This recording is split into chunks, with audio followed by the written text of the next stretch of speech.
My friend, today I want to talk about harmony. There is a perfect union between finding the right notes and intervals.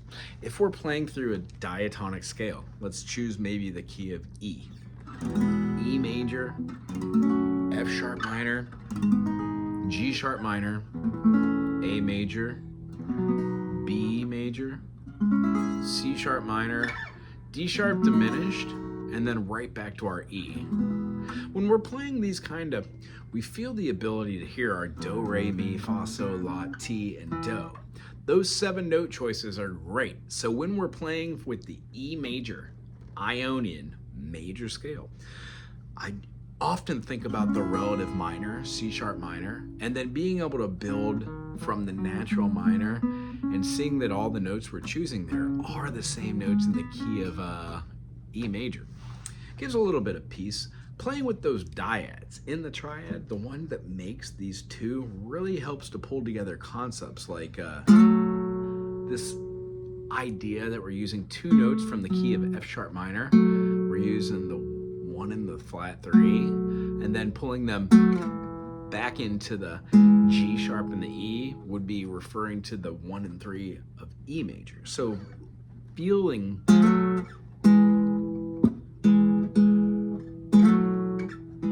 is a great way to set up a background behind something that might or might not have something like I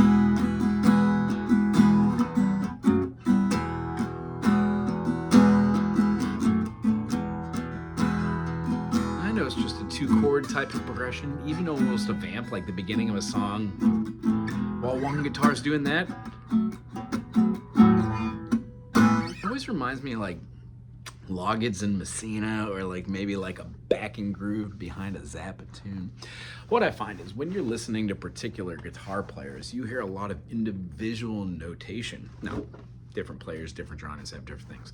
We're calling attention today to the harmonies that can be derived. So if you could play a G sharp and an E here, then you could also do it here at the 7th fret and the 6th fret. Knowing where your 1, 3, 5 are, so you can do your arpeggios and then move around to different notes that are inside this key. If you can hear a 1 and a 5, those become a little bit solid, like if we're playing some rock and roll, like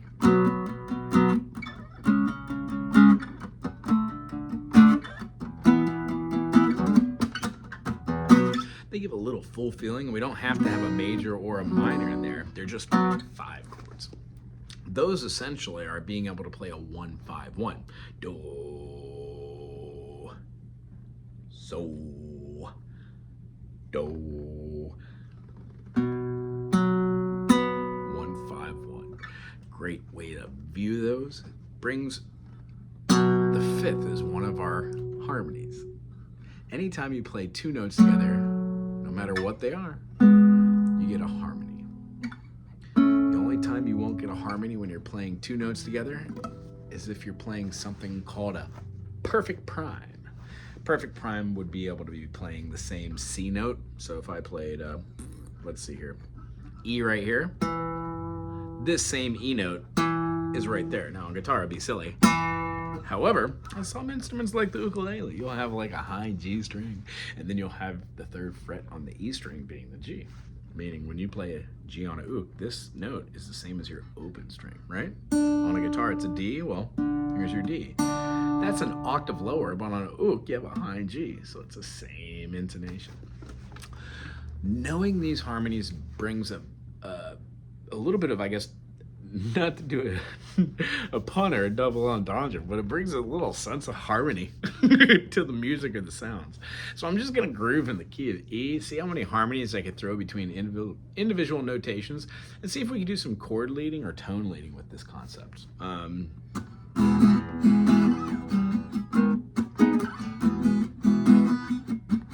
This is a 1, 2, a 3.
Ooh, I like that one.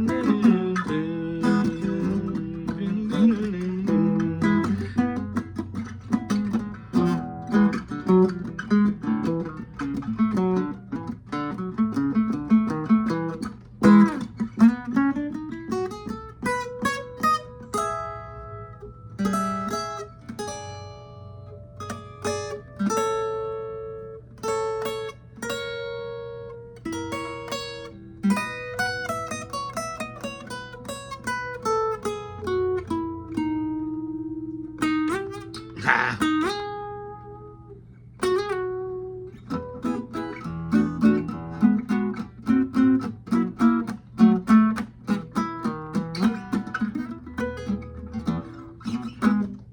When playing dyads, it makes me feel wonderful to be able to experience the quadrants of a guitar or really any instrument. While noodling, I'm not thinking about playing E major, not really even thinking about playing F sharp minor or any version of that. I'm just kind of like putting throwing anything at the wall, I guess, per se, but it has some rhyme and reason to it. But that's because of the 5 minutes here and 5 minutes there, the 6 hours there, the 6 hours there. Practicing and learning how to just do majors, changing them into Lydian, hearing the difference between Lydian, going up a half step and seeing it's a mix of Lydian, correlating different modes and scales.